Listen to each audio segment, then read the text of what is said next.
नमस्कार, मैं परवेश बामल और आप देख रहे हैं दैनिक ट्रिब्यून। तेहरान की गलियों में साल 1979 में एक वादा किया गया था कि अब ईरान में कोई शहंशाह नहीं होगा, कोई वंशवाद नहीं होगा।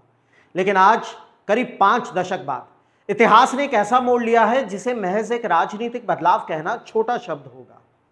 आयतुल्लाह अली खामनेई की मौत के बाद ईरान की सत्ता का केंद्र अब एक ऐसे शख्स के पास है जिसने अपनी पूरी जिंदगी अंधेरे कमरों और गुप्त बैठकों में बिताई है, जिसे ईरान का शैडो प्रिंस कहा जाता है, 56 वर्षीय मोज्तबा खामनेई। आपको बता दें कि यह कोई सामान्य उत्तराधिकार नहीं है। यह असेंबली ऑफ एक्सपर्ट्स द्वारा लिया गया एक ऐसा फैसला है जिसके पीछे रेवोल्यूशनरी गार्ड्स यानी आईआरजीसी की ताकत का पूरा दबाव रहा है।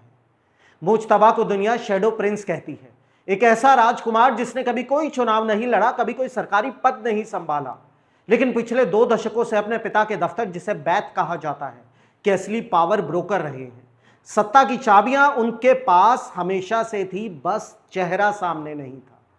लेकिन यहां एक सवाल उठता है कि बिना किसी आधिकारिक पद के मोज्तबा ने ईरानी सत्ता के इस अभेद किले में अपनी इतनी गहरी पैठ कैसे बनाई। इस पावर गेम को समझने के लिए हमें वक्त के पहिए को थोड़ा पीछे घुमाना होगा। मोज्तबा की इस बेहिसाब ताकत की जड़ें आज की राजनीति में नहीं, बल्कि दशकों पुरानी जंग की तपिश में छिपी हैं। उनकी ताकत का असली राज दफन है 1980 के दशक के उन बंकरों में, जहां उन्होंने ईरान इराक युद्ध के दौरान आईआरजीसी के हबीब बटालियन के लिए काम किया था।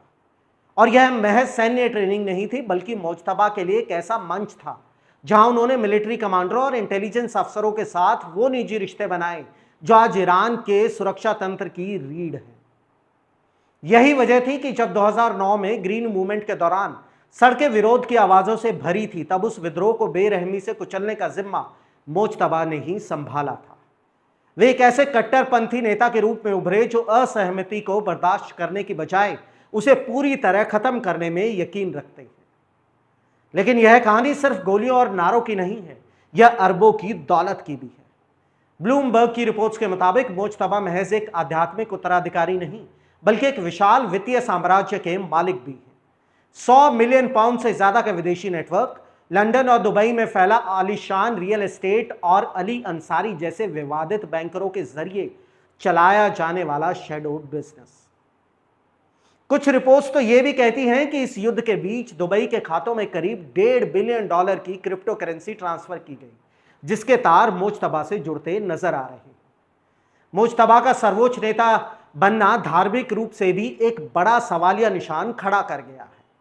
ईरान के संविधान में इस पद के लिए आयतुल्लाह होना जरूरी है, जबकि मोज्तबा को अब तक एक मध्य स्तरीय मौलवी यानी होज तोले सलाम ही माना जाता रहा है।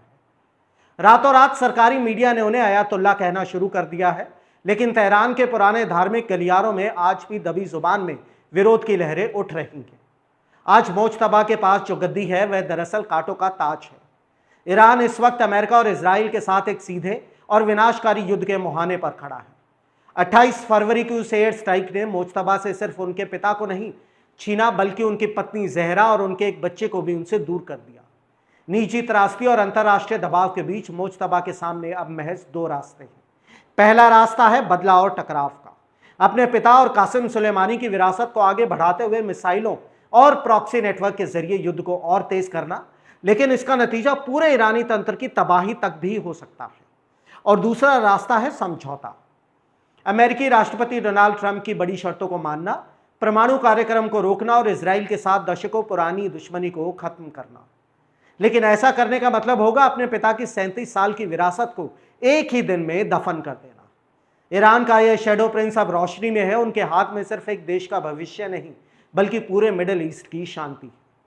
पर्दे के पीछे से सत्ता चलाने वाले इस शख्स के फैसले अब तय करेंगे कि ईरान स्थिरता की ओर जाएगा या अंतहीन अंधेरे की ओर।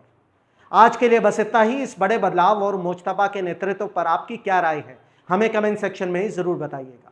मैं परवेश बामल, देखते रहिए दैनिक ट्रिब्यून। धन्यवाद।